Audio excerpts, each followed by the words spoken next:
اعوذ باللہ من الشیطان الرجیم بسم اللہ الرحمن الرحیم۔ السلام علیکم ورحمۃ اللہ وبرکاتہ۔ تمام ناظرین و سامعین، طلبہ اور طالبات کو قاری غلام اویس وٹو کی طرف سے یوٹیوب چینل اویس قرآن اکیڈمی میں خوش آمدید کہتے ہیں۔ پیارے بچوں، آپ احباب سے میں گزارش کرتا ہوں کہ ویڈیو کو آخر تک ضرور دیکھیے گا تاکہ آج کا جو ٹاپک ہے آپ کو صحیح معنوں میں سمجھ آ سکے، جس کے ذریعے آپ قرآن مجید کو آسانی کے ساتھ بغیر غلطیوں کے پڑھ سکیں۔ پیارے بچوں، آج کا جو ہمارا ٹاپک ہے lesson number 39 part number 2 line number 4 اور 5 کو ہم پڑھنا سیکھیں گے، جس کے اندر ہم حمزہ ساکن، قلقلہ اور غیر قلقلہ کا فرق بھی سیکھیں گے۔ اپنے سبق کو شروع کرنے سے پہلے ہم اس کی بنیادی معلومات کو دیکھ لیتے ہیں۔ پیارے بچوں، ہمارا جو ٹاپک ہے جزم یا سکون، یہ علامت جو ہے یہ جزم یا سکون کی ہے۔ جزم کی علامت کا بیٹا مقصد کیا ہے؟ یہ جو علامت جزم کی ہے یہ دو حروف کو آپس میں ملانے کا ایک ذریعہ ہے۔ اس کے بعد ہم نے جو سیکھنا ہے وہ ہے ساکن کسے کہتے ہیں۔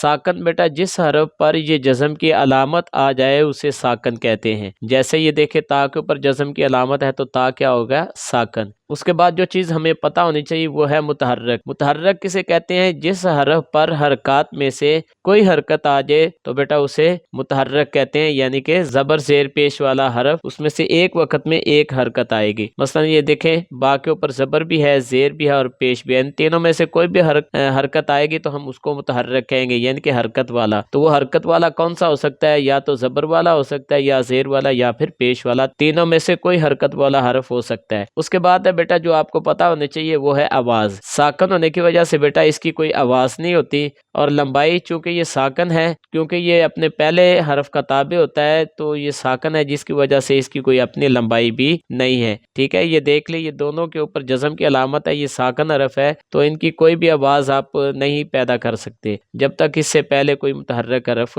شامل نہیں ہوگا۔ تو پڑھنے کا طریقہ کیا ہوگا؟ جس حرف پر بیٹا جزم کی علامت ہو اسے اکیلا نہیں پڑھا جاتا، بلکہ اپنے سے پہلے متحرک حرف سے ملا کر اس کو پڑھا جاتا ہے۔ جیسے یہ دیکھ لیں حمزہ زبر تا آتی۔ اس کے بعد ہے بیٹا جزم کی علامت کا استعمال۔ بیٹا بنیادی طور پر جزم کی علامت جو ہے وہ 7 اقسام کے ساتھ پڑھی جاتی ہے۔ کون کون سی ہیں؟ نمبر 1 غیر قلقلہ، نمبر 2 حروف قلقلہ، نمبر 3 حمزہ ساکن، نمبر 4 واو مدہ، نمبر 5 یائے مدہ، نمبر 6 واو لین اور نمبر 7 یائے لین۔ تو یہ 7 اقسام کے ساتھ جزم کی علامت استعمال ہوتی ہے۔ اس کے بعد ہے سب سے پہلے ہم دیکھتے ہیں غیر قلقلہ کیا ہوتے ہیں۔ بیٹا یہ تعداد میں 20 حروف ہیں جو کہ یہ لکھے ہوئے ہیں۔ اس کے بعد ہے اس کی پہچان کیا ہے؟ ایسے حروف جن کو پڑھنے کے دوران آواز لوٹ کر نہ آئے ان کو غیر قلقلہ حروف کہتے ہیں، جیسے حمزہ زبر تا۔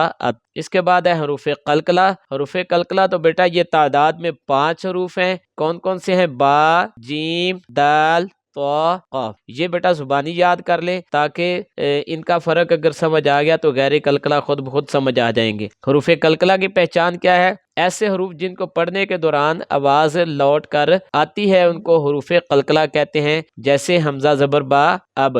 غیر قلقلہ اور قلقلہ حروف میں فرق کیا ہے بیٹا؟ غیر قلقلہ میں آواز لوٹ کر نہیں آتی، جبکہ حروف قلقلہ میں آواز لوٹ کر آتی ہے۔ تو یہ ان کا بیسک فرق ہے۔ اس کے بعد ہے بیٹا حمزہ ساکن۔ حمزہ ساکن کسے کہتے ہیں؟ جب الف اور حمزہ پر جزم کی علامت آ جائے تو اسے حمزہ ساکن کہتے ہیں۔ جیسے یہ دیکھ لیں یہ حمزہ تخلیقی ہے اور یہ حمزہ حقیقی ہے، تو یہ حمزہ ساکن ہے دونوں۔ تو کیونکہ الف کے اوپر جزم کی علامت ہے اور حمزہ کے اوپر جزم کی علامت ہے تو اس کو حمزہ ساکن کہتے ہیں۔ کیونکہ یہ دونوں حمزہ ہے تو یہ ساکن کیوں ہے؟ کیونکہ ان کے اوپر جزم کی علامت ہے۔ اس کے بعد ہے اس کی حمزہ ساکن کی اقسام۔ حمزہ ساکن کی بیٹا 2 اقسام ہے۔ حمزہ ساکن کی کتنی اقسام ہے؟ 2 اقسام ہے۔ کون کون سی؟ نمبر 1 حمزہ ساکن تخلیقی اور نمبر 2 حمزہ ساکن حقیقی۔ تو دونوں کی الگ الگ پہچان کیا ہے اور اس کے بعد پڑھنے کا طریقہ۔ حمزہ ساکن تخلیقی کیا ہوتا ہے بیٹا؟ جب الف پر جزم کی علامت آ جائے تو اسے حمزہ ساکن تخلیقی کہتے ہیں، جیسے با زبر حمزہ با۔ اور اس کے بعد حمزہ ساکن حقیقی کیا ہوتا ہے؟ جب حمزہ حقیقی پر جزم کی علامت آ جائے تو اسے حمزہ ساکن حقیقی کہتے ہیں، جیسے با زیر حمزہ بی۔ تو پڑھنے کا طریقہ کیا ہے بیٹا؟ حمزہ ساکن کو ہمیشہ جھٹکے کے ساتھ پڑھتے ہیں۔ یا زبر حمزہ یا، کاف پیش لام کل، یا کل، با زیر حمزہ بی، سین زبر سا، بی سا۔ تو بیٹا یہ حمزہ ساکن تخلیقی اور حقیقی کا یہ فرق بھی تھا۔ تو امید ہے کہ آپ کو یہ سمجھ آ گئے ہوں گے۔ تو چلتے ہیں اپنے سبق کی طرف۔ تو بیٹا آج کا جو ہمارا سبق ہے وہ ہم یہ 2 لائنیں ہم ریڈ کریں گے، تو میرے ساتھ ساتھ آپ دہراتے جائیے گا تاکہ آپ کو اس کی اچھے طریقے سے سمجھ آ سکے۔ تعوذ اور تسمیہ پڑھ لیں میرے ساتھ۔ اعوذ باللہ من الشیطان الرجیم، بسم اللہ الرحمن الرحیم۔ حمزہ زبر را، ار، سین زبر سا، ارسا، لام زبر لا، ارسلا، ارسلا، ارسلا، نون زبر را، نر، فا زبر فا، نرفع، عین پیش عو، نرفعو، نرفعو، نرفعو۔ بیٹا یہ حرف پڑھنے سے پہلے آپ یہ جان لیں کہ یہاں پر تھوڑی سی کمپوزنگ کی وجہ سے یہاں پہ غلطی آ گئی ہے۔ یہ جو ہے پیش نہیں ہے بلکہ یہ جزم کی علامت ہے، ٹھیک ہے؟ یہ دعاد کے اوپر پیش کی علامت نہیں بلکہ یہ جزم کی علامت ہے، ٹھیک ہے؟ تو اس کے ساتھ آپ نے پڑھنا ہے۔ میں پڑھ کے بتا دیتا ہوں۔ حمزہ پیش را، ار، کاف پیش دعاد کد، ار کد، تو یہ دونوں غیر قلقلہ ہو جائیں گے، آواز لوٹ کر نہیں آئے گی۔ واو زبر حمزہ و، میم پیش را، مر، و مر، و مر، و مر، فا زبر سواد فاس، با زیر را، بر، فاس بر، فاس بر، فاس بر، یہ الف نہیں پڑھیں گے یہاں پر، یہ رسم الخط ہے۔ یا زبر غین یغ، فا زیر را، فر، یغفر، یغفر، یغفر۔ بیٹا یہ تا کے اوپر جزم کی علامت ہے، یہاں پر جو نا وہ حرکت آ گئی ہے، یہ بھی کمپوزنگ کی جو نا وہ غلطی آ گئی ہے۔ تو میں ساتھ ساتھ آپ کو اویئرنس دیتا جا رہا ہوں۔ یہ تا کے اوپر جزم کی علامت ہے۔ میم زبر تا، مت، را زبر را، مت را، با زبر با، مت رابا، تا دو زیر تین، مت راباتین، مت راباتین، نون پیش تو، نطف، فا زبر فا، نطفا، تا دو زیر تین، نطفاتین، نطفاتین، با زیر لام بل،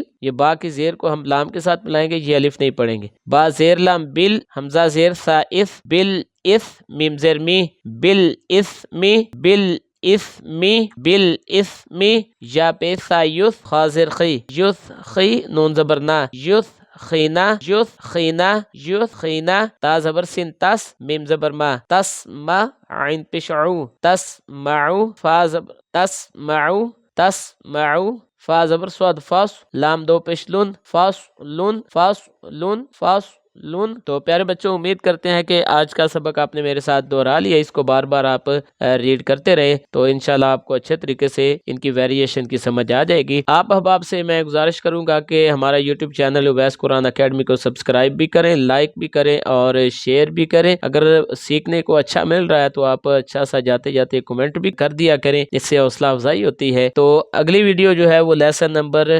40 پارٹ نمبر 3 لائن نمبر 6-7 کی ہم جو نا وہ ریڈنگ کریں گے۔ یہ 2 لائنیں ہم نیکسٹ لیسن میں پڑھیں گے اور یہ جو 2 لائنیں ہیں ہم ان کی انشاءاللہ دہرائی کریں گے۔ تو اگلی ویڈیو تک کے لیے ہمیں اجازت دے، تب تک کے لیے السلام علیکم